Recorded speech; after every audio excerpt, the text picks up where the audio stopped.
রহমান রহিম।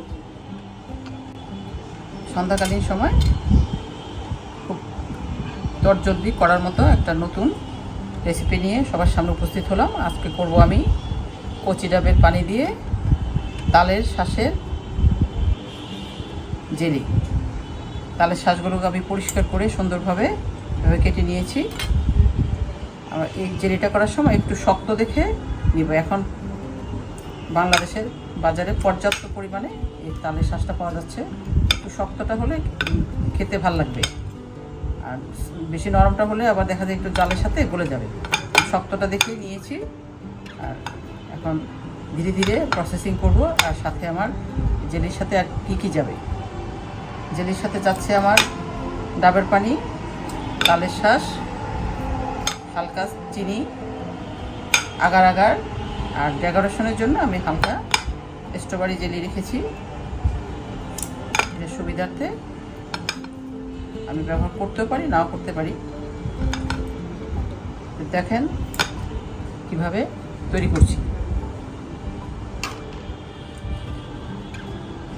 প্রথম আমি বিসমিল্লাহির রহমানির রহিম ডাবের পানিগুলোকে ঢেলে নিচ্ছি। আমি একদম কচি ডাব নিয়েছি।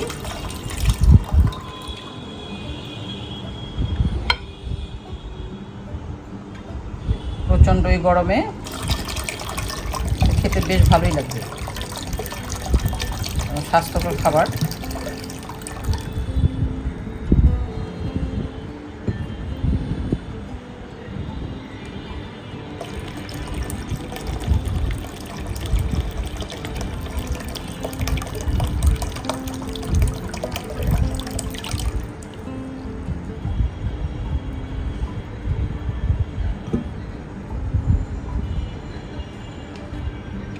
আমি কোকোনাট পানির মধ্যে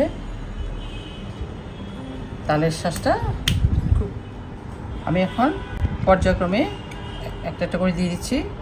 আমি প্রথম বিসমিল্লাহির রহমানির রহিম বলে তালের শাঁসটা ছোট ছোট করে কিউব করে কাটা এটা দিয়ে দিলাম।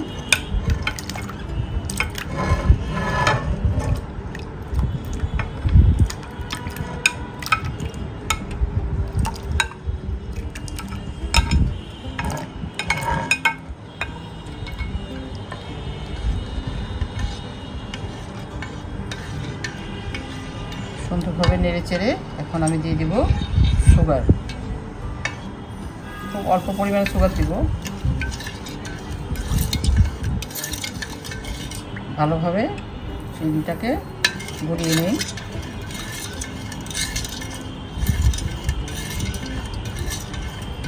খুব সিম্পল রেসিপি, অল্প সময়ের মধ্যে হয়ে যাবে। ধীরে ধীরে নাড়তে থাকবো বলক আসা পর্যন্ত। হালকা কুসুম গরম হলেই আমি আগার আগারটা দিয়ে দিব।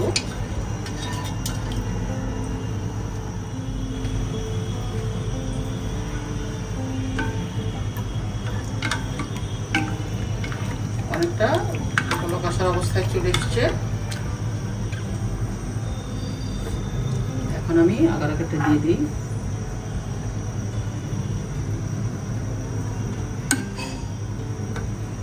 আমি 1 চামচ পরিমাণ নিয়েছি, 2 লিটার পরিমাণ ডাবের পানি আছে।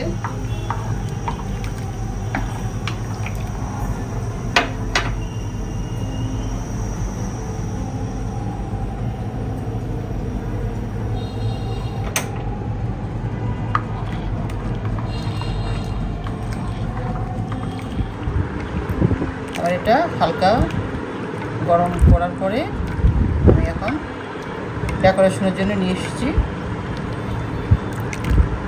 এখন ধীরে ধীরে আমি ডেকোরেশনে চলে যাব।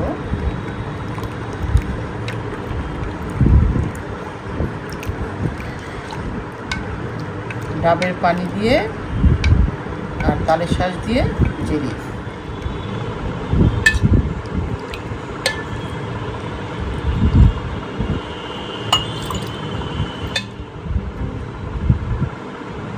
এখন ফ্রিজে দেওয়ার জন্য সেট করে নিলাম।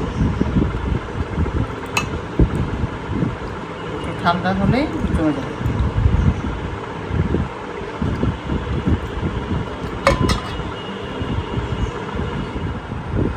একটু গোলাপের পাপড়ি দিয়ে দিচ্ছি।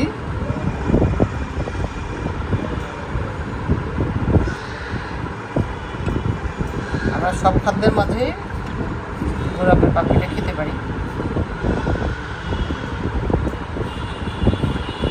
দেখতেও ভালো লাগবে, শরীরের জন্য ভালো পাপড়িটা।